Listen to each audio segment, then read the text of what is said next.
महाशिवरात्रि व्रत कथा के बारे में शिव पुराण के अनुसार एक नगर में चित्रभानु नामक शिकारी परिवार के साथ रहता था। उस पर साहूकार का कर्ज था। कर्ज न चुकाने पर उसे बंदी बना लिया गया। उस दिन शिवरात्रि थी। वह भूखे प्यासे रहा और दिन भर शिव का स्मरण करता रहा। शाम को साहूकार ने चित्रभानु को छोड़ दिया और एक दिन के अंदर कर्ज चुकाने को कहा। उसी हालत में चित्रभानु जंगल की ओर गया ताकि कोई शिकार मिल जाए। रात हो गई लेकिन कुछ हाथ नहीं लगा। वह एक तालाब के पास पहुंचा। वहां एक बैल पेड़ पर चढ़ गया। उस बेल के नीचे शिवलिंग था। इस बात की ज्ञान उसे नहीं थी। वह रात में बेल पत्र तोड़कर शिवलिंग पर गिरा रहा था। उस दिन और रात को कुछ भी नहीं खाया था। ऐसे उसे शिवरात्रि का व्रत हो गया। बेल पत्र से शिव पूजन। रात बीतने पर एक हिरनी तालाब में पानी पीने आई। वह गर्भवती थी। उधर मौके की ताक में बैठा चित्रभानु धनुष और बाण लेकर शिकार के लिए तैयार था। तभी हिरनी की नज़र उस पर पड़ी। तब उसने चित्रभानु से कहा कि उसके पेट में बच्चा है, जल्द इसका प्रसव हो जाएगा। वह बच्चे को जन्म देकर इस स्थान पर फिर आएगी, तब तुम शिकार कर लेना। अभी शिकार करोगे तो 2 जीव मारे जाएंगे। शिकारी उसी बात को मान गया। हिरनी को वापस जाने दिया।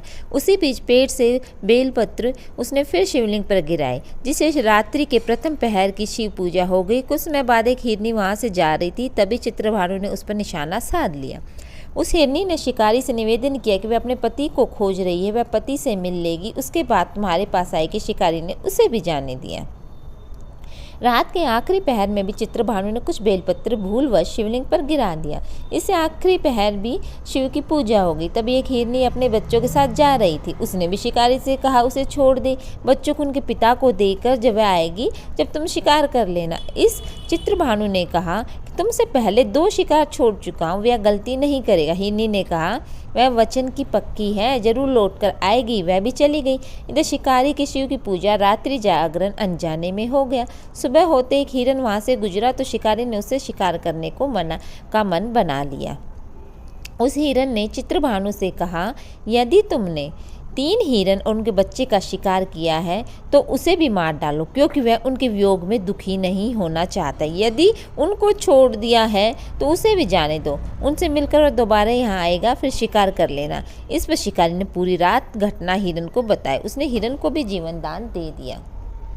शिवरात्रि व्रत और अनजाने में शिव पूजा के प्रभाव से चित्रभानु का मन निर्मल हो गया।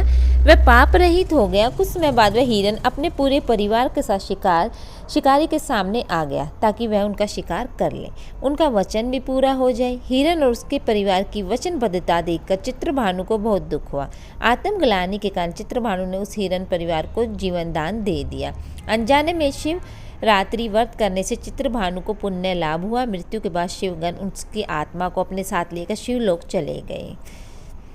जो भी इस कथा को सुनता है उसको भी उतना ही फल मिलता है जितना चित्रभानु को मिला।